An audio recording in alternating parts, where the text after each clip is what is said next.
Sr. Primeiro-Ministro, pois os verdes também acham que seria extraordinariamente importante ter em Portugal um governo realista, porque um governo realista seria um governo que conheceria os problemas e conseguiria encarar esses problemas.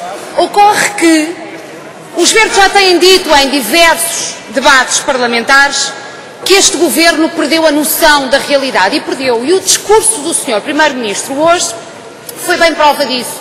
O Sr. Primeiro-Ministro não vive neste país. Criou um país ilusório, criou um país virtual que não corresponde de facto ao país real que nós temos. É por isso que estou em crer que a generalidade das pessoas que estão a assistir a este debate não se conseguem rever no discurso que o Sr. Primeiro-Ministro fez. E sabe qual é talvez um dos maiores problemas que os portugueses enfrentam hoje em dia? É ter o governo que têm. Porque têm um governo irrealista e porque têm um governo insensível aos problemas do país. Mas não, o governo do PSD também não é solução, Sr. Deputado Francisco Assis.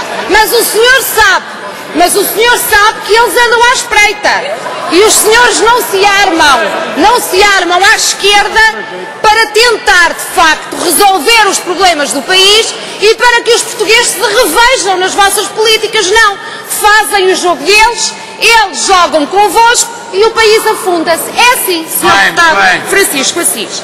Mas vamos então aos dados que o Sr. Primeiro-Ministro aqui apresentou. Falou aí dos inquéritos do INE. E os portugueses devem estar a questionar-se neste momento, estamos a fazer um debate sobre o Estado da Nação de 2010 ou de 2008 ou de 2005, porque há quem tenha interesse em discutir o passado e não o presente. Porque será? Questionamos-nos nós.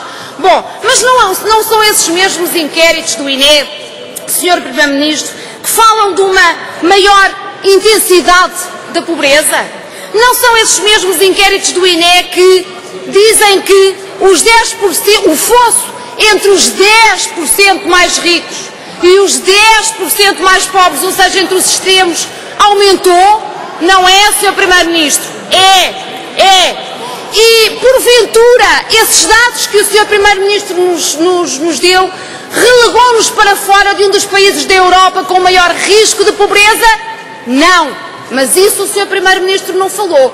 Ou seja, o esforço não foi suficiente. Podíamos ter ido muito mais longe e os portugueses sabem disso. Mas agora falemos sobre o ano de 2010.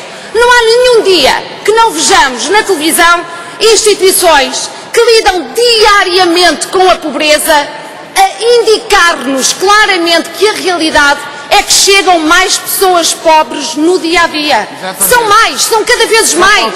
Essa intensidade é cada vez maior. Isto não nos diz nada? Tapamos os olhos? Tapamos os ouvidos? Não, Sr. Primeiro-Ministro. Encaremos a realidade e lidemos com essa mesma realidade. E depois eu acho que o Sr. Primeiro-Ministro fez aqui uma coisa que não é séria.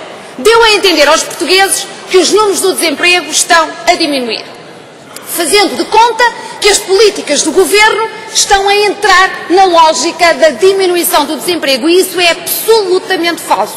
Os dados do INE são claros relativamente ao engrossar do desemprego neste país, com subidas e subidas consecutivas. As estimativas não são nada animadoras, como o Sr. Primeiro-Ministro bem sabe.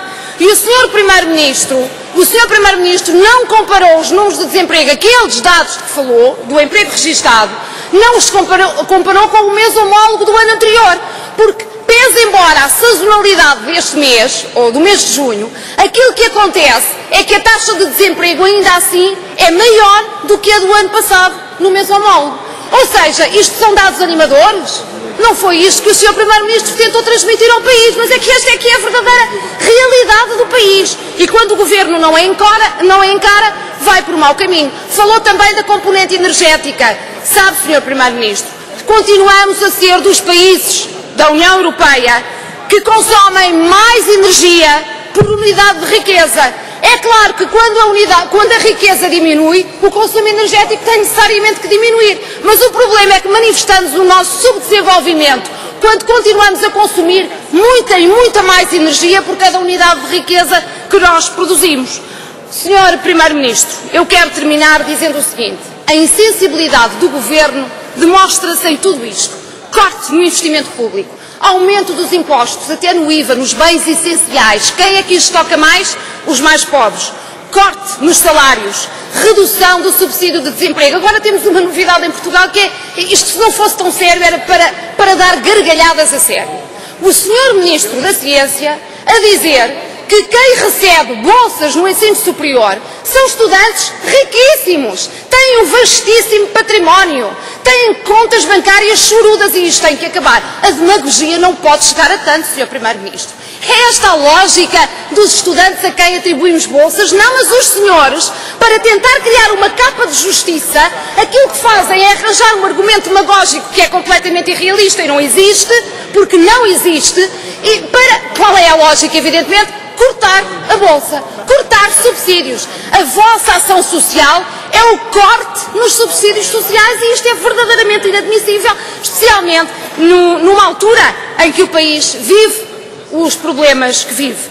Senhor Primeiro-Ministro, o grande problema do país é ter um governo que, em vez de resolver os problemas, causa mais problemas. Os senhores não confiam nos portugueses. Os senhores não conseguem pôr, nem querem pôr os portugueses como agentes dinamizadores da economia. Os portugueses também a gerar essa dinâmica económica. Não querem e, por isso, fazem os cortes que fazem. E isso é absolutamente inaceitável. E vou terminar mesmo, Senhor Presidente, referindo o seguinte. Eu já disse, aqueles senhores estão à espreita. Também já disse, o Partido Socialista tem que virar à esquerda para resolver estruturalmente os problemas deste país. Não quer, mas estamos a entrar, julgo eu, e julgam muitos portugueses, numa fase de campanha eleitoral, Sr. Primeiro-Ministro. Numa fase de campanha eleitoral, porque em 2011 eles querem abocanhar. E o Sr. Primeiro-Ministro está a ajudar. Ajuda com as más políticas que faz. Sr. Primeiro-Ministro, eu quero hoje, em 2010, perguntar ao Sr. Primeiro-Ministro que medidas de campanha eleitoral traz aos portugueses desta vez. Sabe porquê? Em 2009, a sua lógica foi de anúncio de subsídios. Anúncio, porque estava uma campanha eleitoral à porta. Assim que chegou ao poder, qual foi a lógica? Cortar em todos os subsídios anunciados. Quais são as boas novas da próxima campanha eleitoral, Sr. Primeiro-Ministro?